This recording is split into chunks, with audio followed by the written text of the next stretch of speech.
A atividade 5 do volume 2 do Trilha de Aprendizagens do sexto ano, ela vai trazer várias informações e que a gente veio aí revisando, né, nas últimas semanas, antes de entrar na atividade propriamente dita.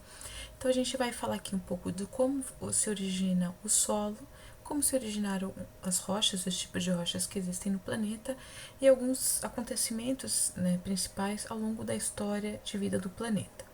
Então, na sequência aqui, no início da atividade, a gente já fala que a Terra tem 4,5 bilhões de anos, não é? E que o solo de hoje não é o mesmo solo de tempos atrás. Então, na página 158, a gente vai passar para a página 159. Então, ele fala que existem várias mudanças que aconteceram no solo ao longo do tempo e que continuam acontecendo. E aí pede que você imagine como era o solo quando o nosso planeta se formou. Então, faz um exercício de imaginação. Né? A gente sabe que o planeta surgiu com características que não são as que a gente tem hoje. Será que era a gente tinha mais rochas, mais vulcões? Será que era mais parecido com o que tinha hoje? Será que tinha vento, chuva, neve como a gente vê hoje? Ou será que o clima era diferente? Tenta pensar em todas essas coisas e registra aqui a sua resposta, né? Em que você tem que te representar como você acha que era o solo nesse início do nosso planeta. Será que ele existia? Se ele existia, ele era fininho? Existia muito solo, pouco solo, tá? Existia ou não cobertura de vegetais, animais nesse solo? E aí o texto vai continuar te dando algumas informações. Então, você fez o seu registro, né, o que é que diz sua imaginação, aqui do seu conhecimento prévio, aquilo que você já viu em Discovery, né, em alguns programas sobre ciência e em séries anteriores. Tudo isso você vai juntar e vai dar aquela sua ideia prévia num desenho ou num texto. Aqui ele vai começar a dar algumas informações. Vai falar sobre o intemperismo. Intemperismos é um conjunto, né? A gente chama de intemperismo um conjunto de ações feitas por agentes físicos, como calor, frio, vento, sol, chuva, gelo, que vão degradar a rocha. Então imagina que a gente tem uma rocha, né? Uma rocha é um agregado de vários minerais. Quando está calor, a rocha vai receber maior temperatura, ela vai dilatar, ela vai aumentar seu tamanho.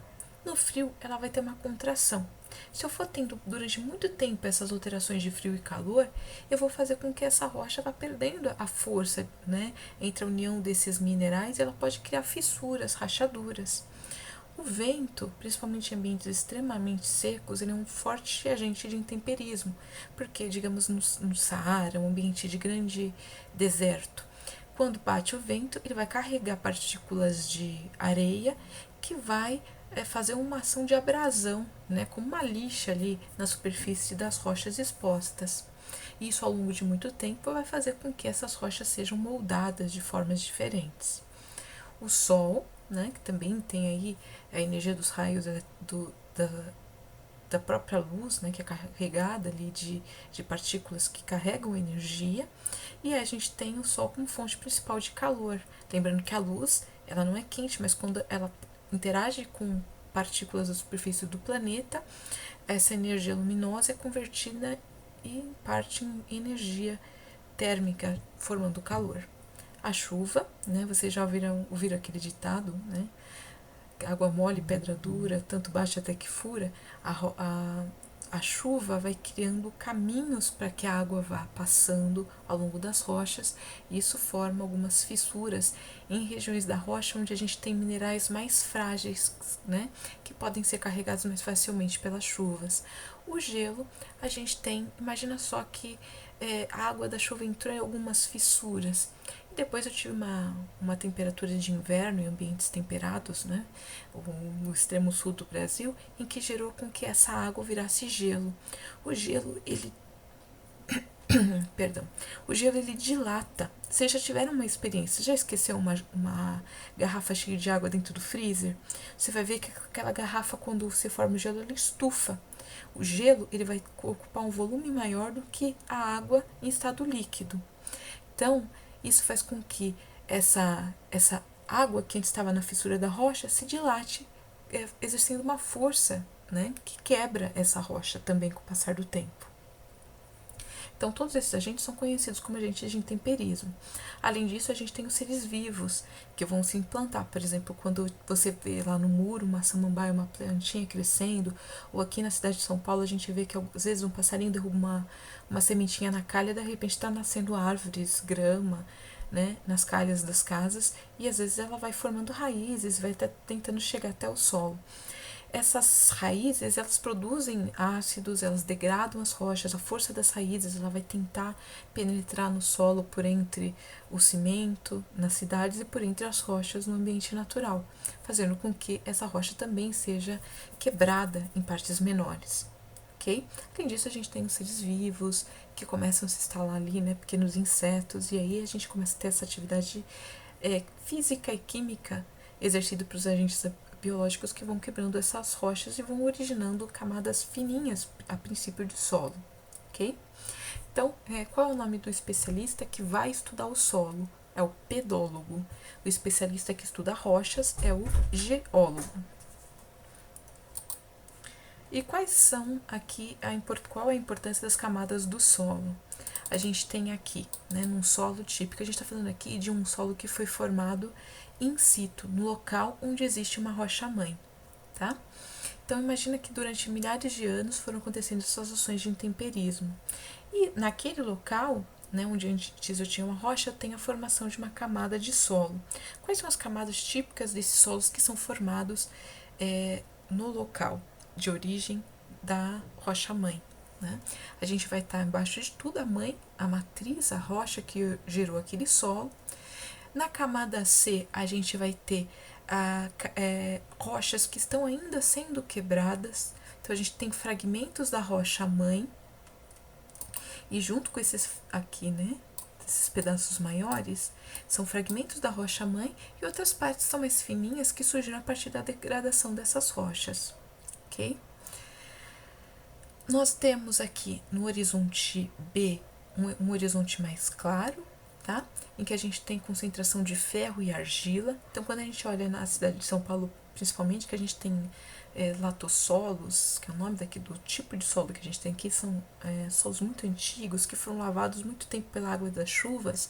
Lembrando que no Brasil chove muito, né? A gente vai ter aqui nessa camada uma concentração de argilas e ferro, dando cores mais amareladas, de vermelho amarelo, tá? Avermelhado porque com a oxidação do ferro a gente tem, sabe quando o ferro começa a enferrujar, já fica meio avermelhado, a cor da ferrugem? Então a presença desses óxidos de ferro é que dão essa cor avermelhada, amarelada para essa camada B do solo.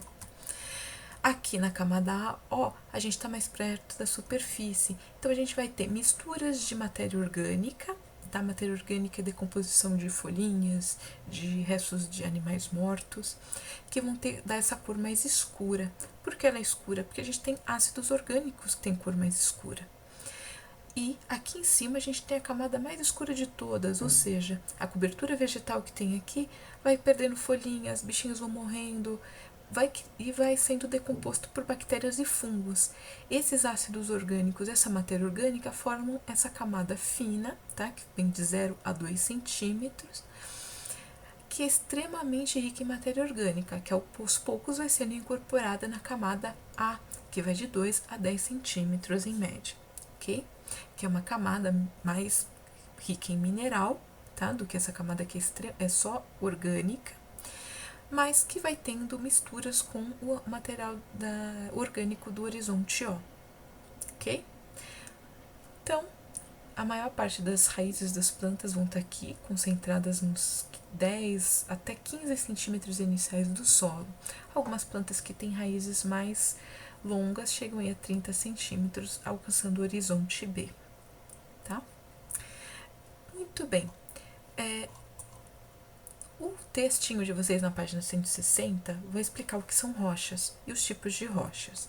E a gente tem aquela primeira definição: rochas são aglomerados minerais e existem vários minerais. Isso quer dizer que dependendo dos minerais que compõem essa rocha, ela vai ter características diferentes. E as rochas vão ter 3 tipos que a gente classifica de acordo com sua origem. Eu vou grifar aqui esse trecho aqui, tá? São as rochas magmáticas ou ígneas, sedimentares e metamórficas. O texto vai explicar para vocês o que são cada um desses tipos. Então, as rochas magmáticas, elas são aquelas formadas a partir do magma. Então, a gente teve uma erupção vulcânica, esse material, a lava extravasou, né, chegou à superfície da Terra, e ela, com o tempo, resfriou, formando essas rochas que são magmáticas. Então, rocha magmática, o próprio nome diz, ela tem origem no magma em uma atividade vulcânica. Rochas sedimentares, elas são formadas por sedimentos que sofreram compressão, em alguns casos cimentamento, né? Então imagina só, eu tenho uma região que hoje tem muita areia, e com o passar do tempo, essa areia ela vai sofrendo grande pressão, tá? E às vezes vai sendo agregado, misturado outros elementos que funcionam como um cimento, juntando essas areias em um cimento único, uma massa única. Tá? Esse exemplo que eu estou contando para vocês é a formação bem simplesinha, né? Não é uma explicação muito técnica de como se forma uma rocha chamada arenito, tá?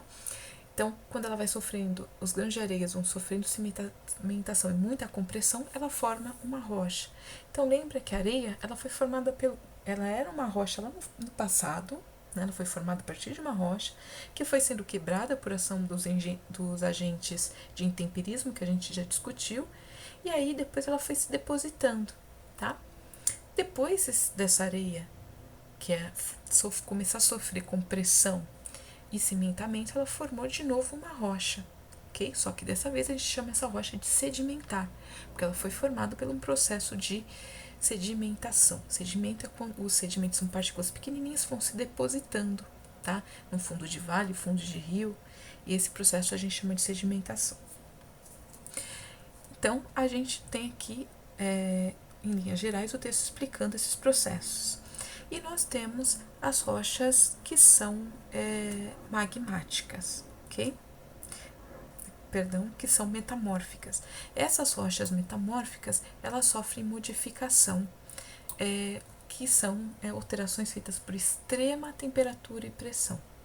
Então, por exemplo, quando a gente tem um granito, alguns tipos de granito que sofrem alta temperatura, alta pressão, eles vão ser metamorfizados, gerando os mármores, ok?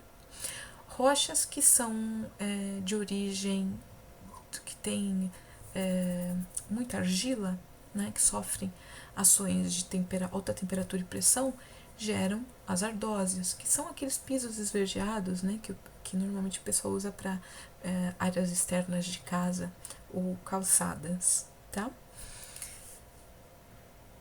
O arenito, que eu havia falado da rocha sedimentar, é aquele tipo de rocha que a gente tem nas calçadas do metrô. Quando a gente vai chegando na calçada do metrô, tem umas rochinhas mais de uma cor amarronzada, meio cobre, nas calçadas. Aquilo é um arenito, tá? Só para vocês terem uma ideia de onde a gente acha essas rochas. E um exemplo das rochas magmáticas são os granitos, que é muito usado em pedras de pia, né? E naquelas dormentes de porta, né? Às vezes, para fazer divisão de um cômodo para outro, você faz aquele caminhozinho, né? Você coloca um pedaço de pedra que normalmente é um granito, porque os granitos são muito resistentes. As escadas do metrô de São Paulo também são revestidas com esse granito, só que normalmente se usa um granito bruto, que não é polido como aquele que a gente normalmente tem em casa, justamente porque são rochas mais resistentes. O texto vai falar aí que as rochas sedimentares são aquelas que estão presentes em 80% da superfície dos continentes, tá? Então, aqui nós temos um quadro com tipos diferentes de rochas mais comuns. Quem tiver curiosidade, é interessante, dá uma busca no Google, tenta localizar, né? Ver como essas rochas, você vai ver que elas muitas vezes fazem parte do nosso dia a dia. Dolomita é uma rocha, sabe aquela pedra branquinha que a gente usa nos jardins, nos vasos? São dolomitas, tá? Rochas sedimentares.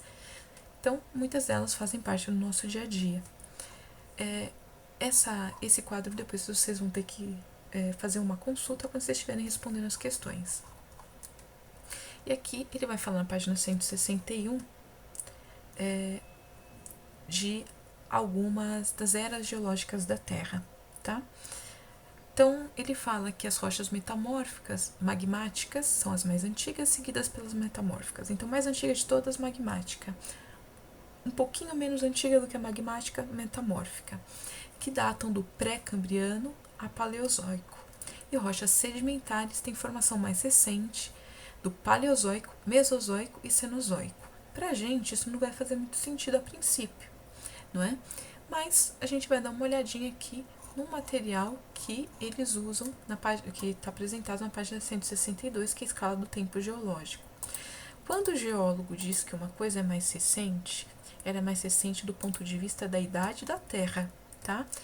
Para nós não vai ser nada recente, né? Vamos dar uma olhadinha. Quando ele fala lá que as rochas magmáticas, elas normalmente têm origem aqui no pré-cambriano, a gente está falando de um período de até um pouco mais de 4 bilhões de anos, tá? Lembrando que a Terra tem 4,5 bilhões de anos. Então, pelo menos 4 bilhões de anos, podendo aí se estender até 541 bilhões de anos. Essas escalas a gente vê, quanto mais embaixo na tabela, mais antiga. O nosso tempo atual estaria aqui, no topo da tabela, ok?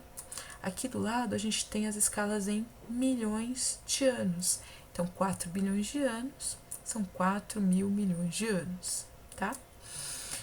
E nós temos aqui os éons, que é uma divisão maior, as eras, períodos e épocas. Então, um éon pode ser dividido em várias eras, uma era pode ser dividida em vários períodos, um período pode ser dividido em várias épocas, ok?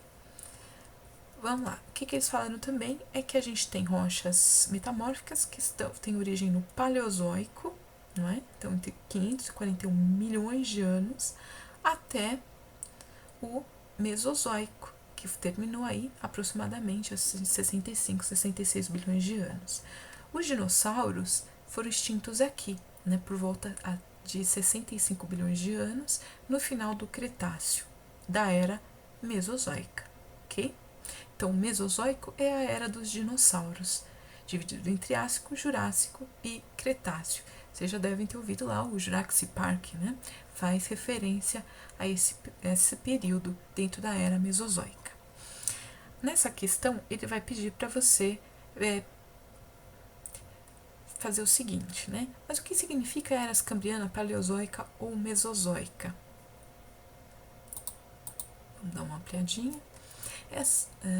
Isso faz muito tempo. Você já ouviu falar da era dos dinossauros? Sabe quando os grandes dinossauros viveram no planeta? Antes de um grande evento que levou grande parte do grupo magnífico de répteis à extinção, registre seus conhecimentos sobre esse tema em um texto ou desenho no quadro a seguir. Depois vamos conhecer mais um pouco da escala de tempo geológico. Eu acabei dando um spoiler antes, porque eu acho que para mim fica mais fácil de explicar e eu acho que para vocês vai ficar mais fácil de entender do que a sequência que é dada aqui. Mas a proposta é que vocês imaginem, né, o que era essa grande era dos dinossauros, né, o que você conhece sobre o tema, o que você ouviu sobre a extinção dos dinossauros, como era o planeta. Tente buscar aí na sua memória tudo aquilo que você já ouviu falar sobre o assunto e registre na forma de desenho ou na forma de texto. Você escolhe, você ainda pode combinar os dois. E no seguinte ele vai apresentar a escala do tempo geológico, que eu já dei uma explicada para vocês como vocês consultam essa tabela, tá? Então, todos os exercícios que pedirem uma era do tempo, em que era aconteceu tal evento, há quanto tempo aconteceu o Paleoceno, a gente vai voltar e retomar essa tabela. Aqui nas questões da página 163, agora é sua vez. Se as rochas sedimentares são as mais recentes e datam a partir da era Paleozoica até o Cenozoico, qual é o intervalo de tempo em que essas rochas surgiram no planeta? Volte na tabela e descubra a data da era Paleozoica e registre aqui. Então, do Paleozoico até o Cenozoico. Vamos dar uma olhadinha aqui. Paleozoico começa aqui, nessa linha. Em que momento ele se inicia, né? A gente vai marcar aqui, tá? E ele termina a formação, né, das rochas sedimentares, ainda atual, no momento atual a gente tem formação de rochas sedimentares, termina aqui no Cenozoico, tá? Que se estende até qual momento? use essas informações para responder a questão A. Na B, observe a pedra furada localizada no Parque Nacional de Jericoacoara, no Ceará. A seguir, por que essa formação rochosa tem um buraco no meio chamado de arco? Elabore uma explicação sobre o processo de formação dessa rocha. O que essa rocha pode ter sofrido para ter uma formação com esse buraco no meio? Que agentes podem ter gerado essa transformação? E o tempo que você acha que ela levou para ocorrer? Então ele pede os agentes, como para você imaginar como essa formação surgiu e o tempo que isso ocorreu, tá? Vou dar uma dica. Dê uma olhada naquela informação sobre o intemperismo, tá? E pense em quanto tempo esses agentes, qual agente que provavelmente está agindo aqui nesse ambiente, em quanto tempo ele deve ter levado para esculpir a rocha dessa forma. Na questão C, a pedra furada é formada por rochas quartzíticas. De acordo com a tabela de tipos de rochas, uma rocha quartzítica é uma rocha de que tipo? Magmática, metamórfica ou sedimentar. Então, guarda o nome da rocha, quartzítica, volta aqui nessa tabelinha da página 160, localiza ela para descobrir o tipo de rocha que ele está falando, ok? Voltou aqui, respondeu, né? Belezinha. Página 164. A formação do solo está relacionada à formação e transformação das rochas, o intemperismo, a escala geológica do tempo, às alterações climáticas e biológicas e fenômenos naturais que acontecem no planeta, como terremotos e erupções vulcânicas que podem alterar o solo e o relevo. Com base nessa informação e no texto dessa atividade, explique em poucas palavras o processo de formação do solo. Então, dá uma retomada aqui nos assuntos que a gente discutiu na página 159, né? E tenta aí formar um resuminho mental para que você consiga preencher e responder essa última pergunta aqui, tá? Da página 164. Então, não é copiar aquele texto, é entender, fazer um resuminho, né, dos principais eventos e reescrever esses eventos aqui, ok? Com base naquilo que você entendeu. No final, o Trilhas ele vai indicar alguns vídeos de apoio, né?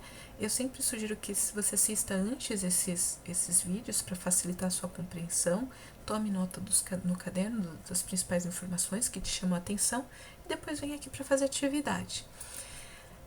Eu sugiro também um outro vídeo que no YouTube você pode procurar, que se chama A Rocha. Ela é uma animação que mostra como o tempo geológico passa bem lento do ponto de vista das rochas e como ele é rápido do ponto de vista nosso humano, né? Então, piscar de olhos, nós surgimos e vamos desaparecer nesse planeta num piscar de olhos, que é do tempo de vida do nosso planeta, né? Então, deem uma olhadinha nesse vídeo que é muito engraçadinho e vale a pena. Beijos!